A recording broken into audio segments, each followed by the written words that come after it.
everyone, to a very special episode of The Buck Stops Here. And of course, I'm Kirk Buchner, the host and owner of NotInHallOfFame.com. And I've got with me a man associated with history. We're recording this on a Monday. And if you watched the NFL yesterday, like I assume most of the people watching this did, you will have noticed that probably, I didn't do the exact math, but it's kind of cool that you don't have to do that anymore. Probably half of the quarterbacks were African American. I'm talking to Melvin Thrower, the son of Willie Thrower, the first black man to play quarterback in the NFL. A real trailblazer, and not just in the NFL. In the Big Ten, the NFL, and the Canadian Football League. Melvin, thanks so much for coming. Oh, thank you for having me. Thank you. I thank you for this opportunity. Thank you so much. When was the first time when you as a kid sort of realized, oh my God, my dad was someone special? I mean, we all think that of our dad, so I hope, but yes, right. Not all of us sort of like can say that, oh, my dad was the first to do this. Yes. You know what? When I was a kid, I had no clue. Because he was very humble. Didn't wear like an S on his chest. He just wasn't a person that bragged and said, "Hey, do you know who I am?"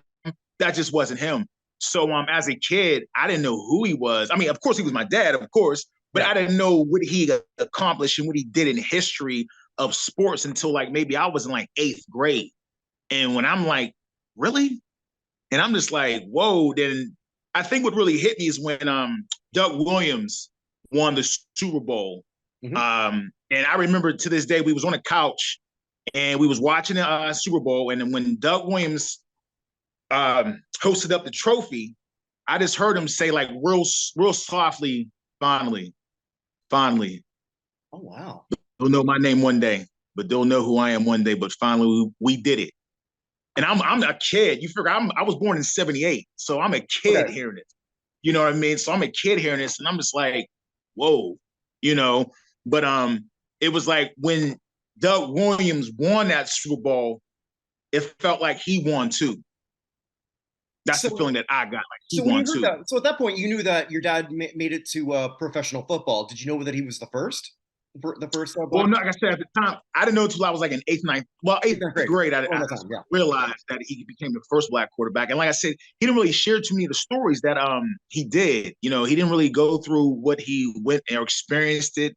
But I know Michigan State, they loved him up there. Well, actually, when he went to Michigan State, and how he got to Michigan State was when he played for Ken High, he won back-to-back state championships in 1946 and 1947. And Michigan State wanted him so bad that the coach at the time that my dad had at the high school, his name was Coach Don Fletcher, one of the greatest coaches of the WPIAL history of Pennsylvania. He actually made my father a quarterback. See, we wouldn't be having this conversation right now had Coach Fletcher made my dad into a quarterback, because my dad was always a halfback. So we won't even be right here discussing who he is. Coach Fletcher had an offense. It was the single T, wing T. So it was the team offense. So the offense was catered. It was surrounded to my dad. Like he was a halfback.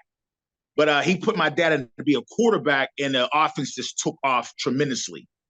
And when he played the quarterback, we're talking about he was making plays like you see Jalen Hurts making and Patrick Mahomes. Like he was out there doing stuff like that then, But when he went to Michigan State, they wanted him so bad. Coach Fletcher said, if you take Willie, you got to take all my other players too. So they ended up taking like 6 to 7 players from Ken High, Michigan State. And that same year, Michigan State put it in writing, and they made a law where you cannot recruit that many students from out of state from one particular school, because it takes away from the in-state scholarships of their teams. So they made like a rule, like a law, like the legislators made a law where you can't recruit that many players. I mean, they took 6 because that's how bad they wanted my dad.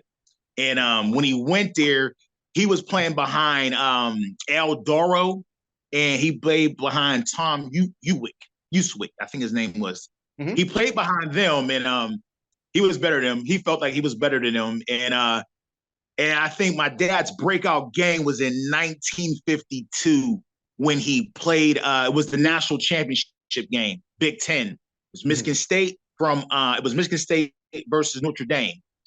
And my dad was, at the time, he was in the stands and he saw his coach, his high school coach, Don Fletcher, at the game. Oh. He's like wondering, what is my coach doing here? So he actually sees him walking down from the bleachers into by the field, talking to the head coach. So my dad ended up getting to that game, and they beat Notre Dame. He had a great game that game. He had a real good game, and they ended up winning the national championship that particular year. And that was 1952, the national championship. They ended up winning, and like I said, Ken High, they ended up taking 6 players with him at that time.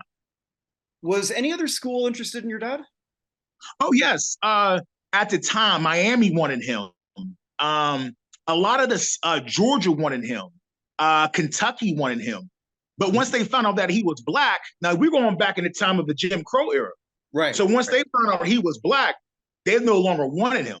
Because at the time, they thought Willie Thrower was, they thought he was white. He thought he was white. But once they found out that he was black, they pulled a scholarship. They didn't even want him. So that's why he ended up at Michigan State. He ended up going north. And they loved him up there. They loved him up there. They would actually chant his name for him to get into the game. Like they actually, there was one particular game. Yeah, they loved him up there, and he loved it up there. He loved it up there, and that's when he actually had a degree in psychology.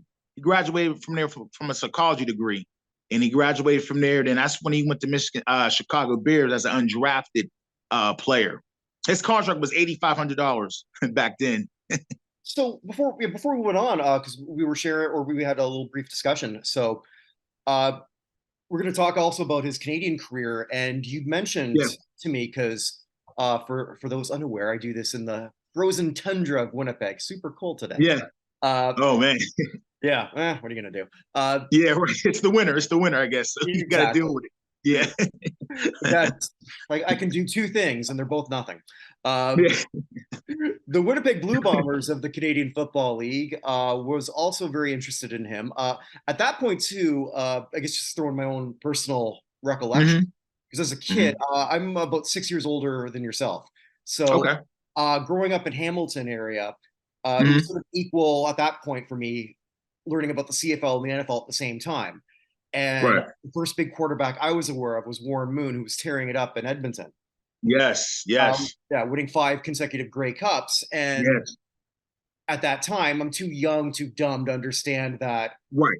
Why is this guy who's clearly so good not playing in the United States, not understanding racial bias, which also makes it even that much more interesting, I guess, for Coach Fletcher to sort of flip that script, because really up until maybe 10, 15 years ago, I think the most recent example I can think of off the top of my head, Antoine Randall at Indiana. Yes, Indiana, yes. When they wanted to convert him from quarterback to, I believe in his case, wide receiver. Ken Riley. Wide receiver, right. Yeah, Ken Riley, who just got into the Hall of Fame, was a superstar quarterback, I think at FAU. I could be mistaken on that. But he was. When the Bengals drafted him, they converted him to corner, which worked out. Oh wow! But it did. Yeah. We see so much of that. Did Coach Fletcher have any pressure that you know of? Because I imagine that was probably the first time that he fielded a black quarterback. Well, like I said, you got to think at that time. Just think about that time in that early time. We're talking about from 45 to 49, okay? So from 1945 to 1949, so we're talking about. So even back then, there wasn't even black quarterbacks in high school at that position, because at that time, you're talking about a field general. They were called field generals back then. So at that time, even around here, like where you're from, was you aware of any high school black quarterbacks back in history that was playing, was a high school? In Canada, not so much, but not Canada, right. Well, not Canada, right. So it was kind of unheard of. You know what I mean? It was kind of unheard of a black high school quarterback leading a team, because at the time, like I said, he was a running back.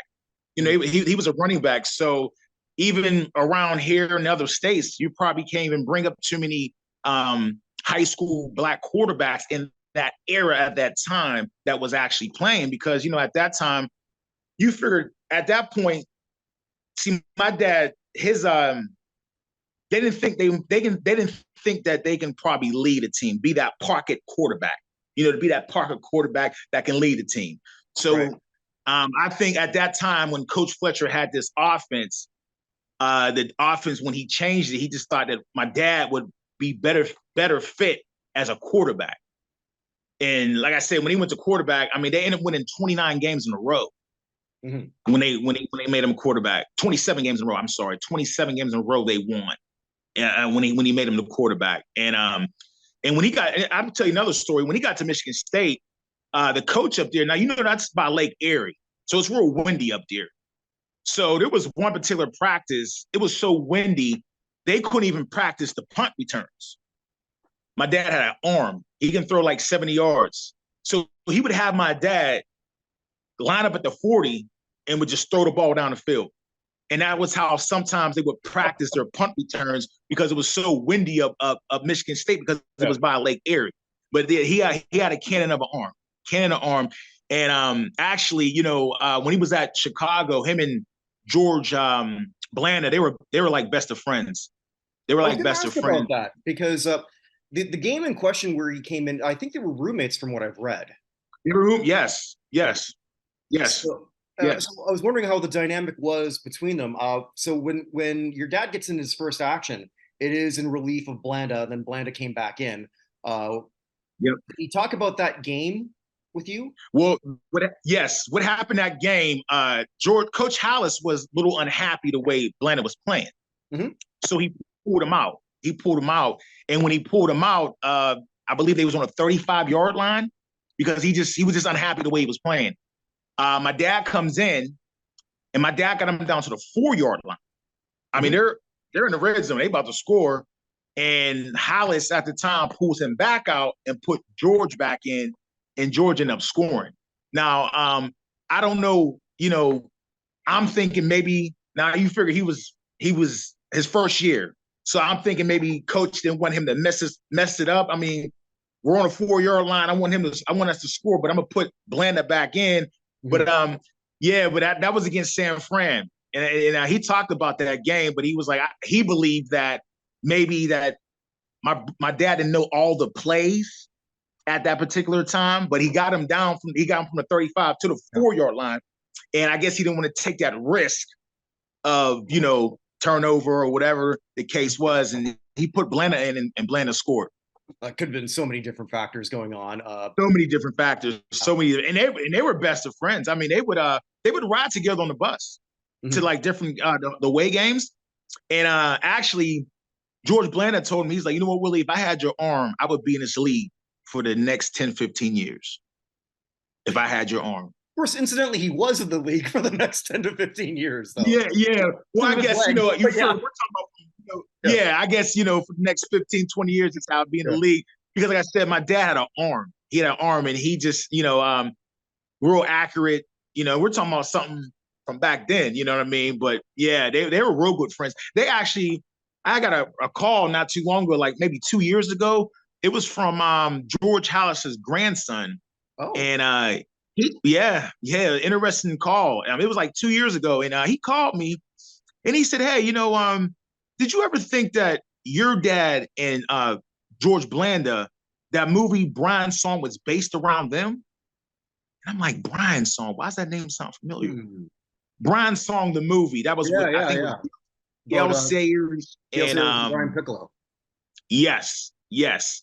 And I said, no, I never, you know, he said, because, you know, he said, I don't know, but he said, I just think that maybe that was based towards them, because like I said, they had a great relationship. They were real good friends. But yeah, that was song. I think that movie, I think he had cancer or something. Was that movie where Brian Piccolo had cancer, and so yeah. But he thought maybe it was. Yeah, but he was thinking it was based. Yeah, he thought it was maybe based off their relationship of And then he called. That was like about 2-3 years ago. He called me. Well, 6 degrees of separation can say that your dad was with Lando Calrissian. So. Yeah, you're right.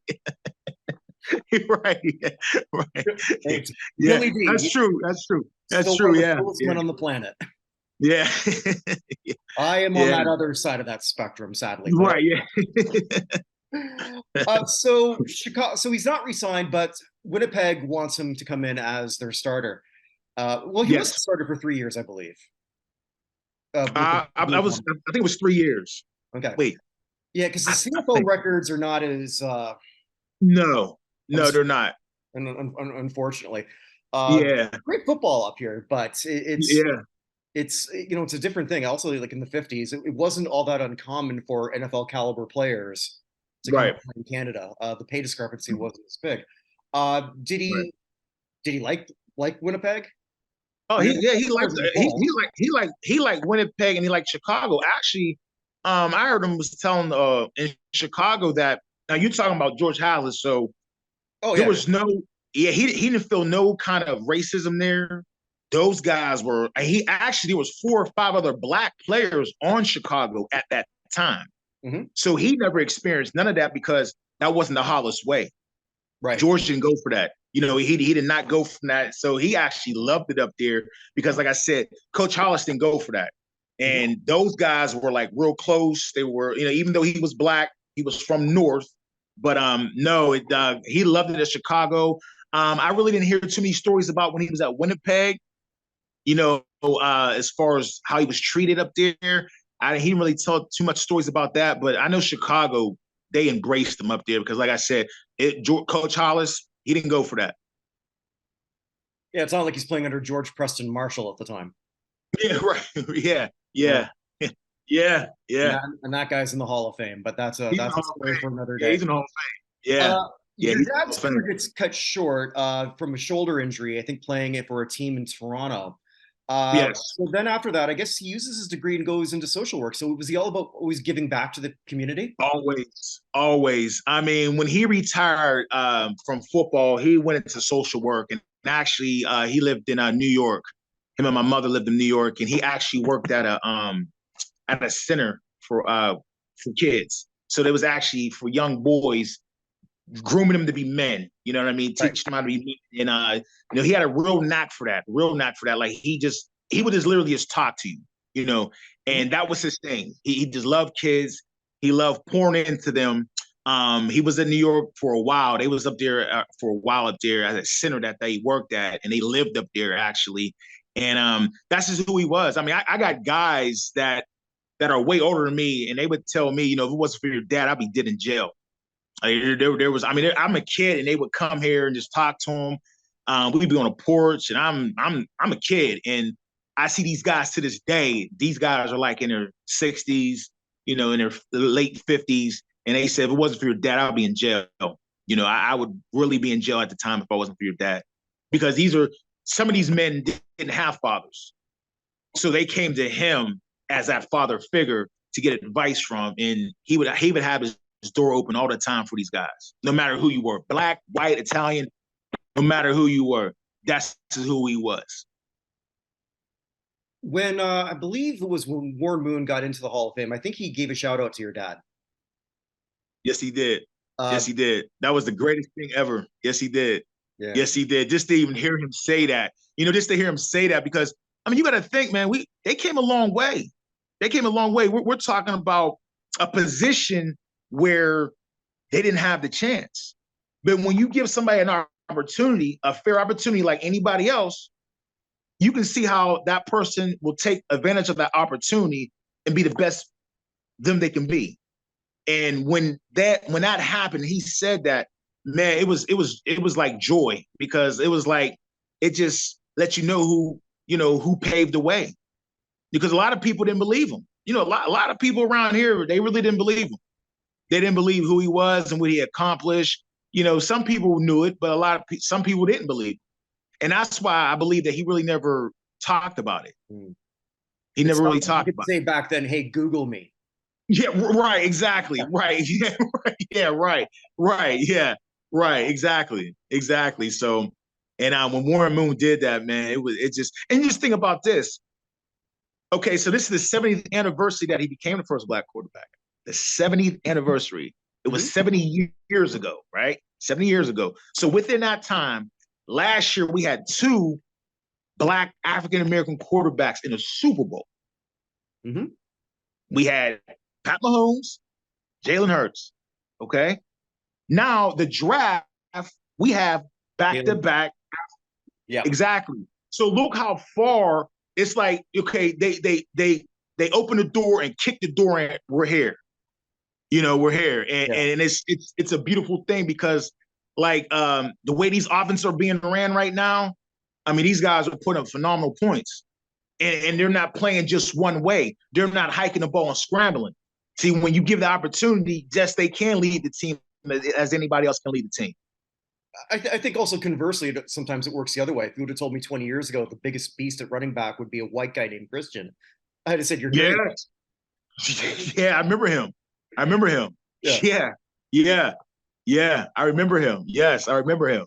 Yeah, so it's certainly there's still obviously a long way to go. Have other quarterbacks reached out to you and just said thank you, or just passing in other some ways, like maybe not to you directly?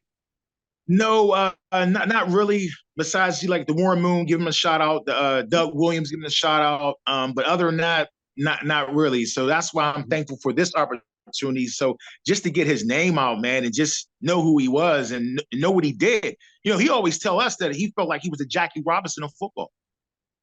But Jackie Robinson. Yeah. Oh yeah. That's how he felt back then. But evidently, Jackie Robinson had a long, tender career than my father.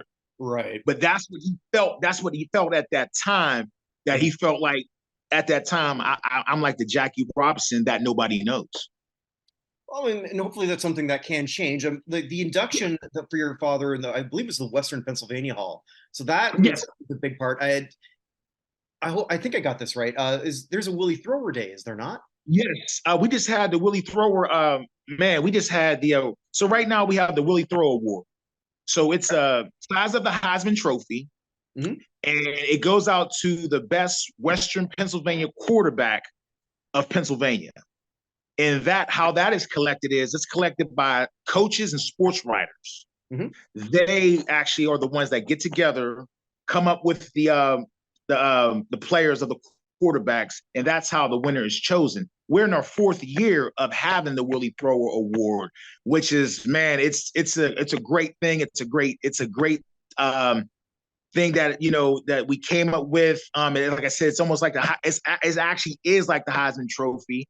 And like I said, it goes out to the best Western Pennsylvania quarterback. And back here in October, we just had Willie Thrower Day, which was October 18th. Of 2023, which made it the 70th anniversary of him becoming the first Black quarterback.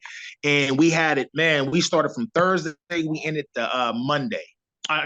Thursday to Monday. Then we had we had a parade on Friday, which was like October 14th. We had a parade for him. We had football camps. We actually had a walk in his honor. We had the American Heart Association because he passed away from a heart attack. So we linked up with the American Heart Association to do a 3-mile walk. And that was a great turnout. And we did a football camp for the kids. We had a basketball, I think, because my dad also was a basketball player and he ran track. He was a great basketball player. And he ran track. Well, he did track. He did the shot put. That's what he did in track, the shot put. Yes. And like I said, the Willie Thrower Award, it's a great thing. And we're in our 4th year. That is like the best last name for a quarterback ever. I'm sure you've heard that many times. I mean, because like I said, a lot of teams that were recruit him when they saw Thrower, they didn't realize he was Black. They didn't even realize he was Black. I didn't know what race to associate Thrower with. Yeah, right. That last name before. Yes. Yeah. Right. You're right. And when they like I said, Southern teams wanted him, and that's when he went to Michigan State. Which obviously worked out really well, and he got a national championship. Oh yeah, it worked out real good. Yeah, they won that championship in 1952, and they actually took 6 other his teammates. And then they made a law up there where you can't recruit no more than 2 players from the same school. That takes away from the in-state scholarship. So it worked out fantastic. In terms of other halls, I mean, I guess the Pro Football Hall of Fame, statistically, that's sort of a big reach.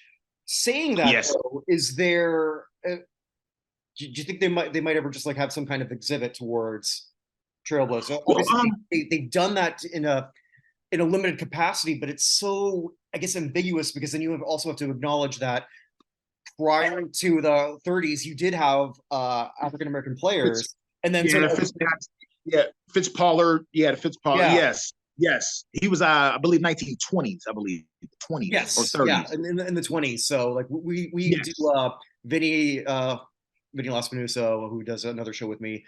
We have a mock committee where we things if the Pro Football Hall of Fame began in 1946. Oh, okay. He was like a first-year inductee, so we're trying to just see what would happen if basically the way another voter sort of came up with it. If we started in 46 and weren't racist, because there's no obviously they wouldn't have inducted. Right. Yeah. We only got inducted, I think, in the last 10 years. I could be off on that, but saying that, like, I mean, I would imagine, because it's certainly touchy, because then you also have to then address that you've got somebody awful in there, and George Preston Marshall, who may have done a lot, wide, but basically had to be forced to take a black player. Right. Screaming. Well, I believe, well, I know that he is in Canton, and there's a floor in Canton. It caters to like, so there is. Okay, I haven't been there in so long, so. Yes, I believe they may have changed it, but it's not like he has a bust in the Canton, like, you know how they get inducted. But I believe he's on the second floor, and they have like pioneer. It's like the Black American pioneers of the game. And I think he's on that floor that I remember him saying at one time. But the actual inductee, he's not in that, but he's actually on the floor. There's a floor in Canton, Ohio, a Hall of Fame that has that, as far as like pioneers of the game, of what they did, what they contribute to the game, and stuff like that. Yes. In the same, like, I haven't even been to the CFL Hall of Fame in Hamilton. I should. It's been a while. It's been a while since I've been. It's been like I was a kid since I've been there, so it's been years. Yeah. I mean, years. I'm 45 now, so that's probably been. I was a kid when I was there, so. Well, you haven't missed much. I was just right. Yeah. Sorry to the people in Hamilton, Ontario, but yeah. Yeah. But you know what? Another thing a lot of people really don't know is the person that he looked up to, like growing up, and he tried to analyze his game after, was I think his name was Sam Burr. Sammy Baugh? He was he was a Washington Redskins quarterback. I think he played for like 16 years. Yeah, he played a long time. Yeah. Yes. One of the early Hall of Famers too. Yeah, great quarterback. That's a person that he actually looked up to and tried to analyze his game after. I didn't really know that until I was reading some of his notes. Sometimes I'm like, whoa, I never knew that, and I was like, wow. And I actually had to look him up to see who he was, and he played for the Redskins. But that's a game that he tried to analyze himself after.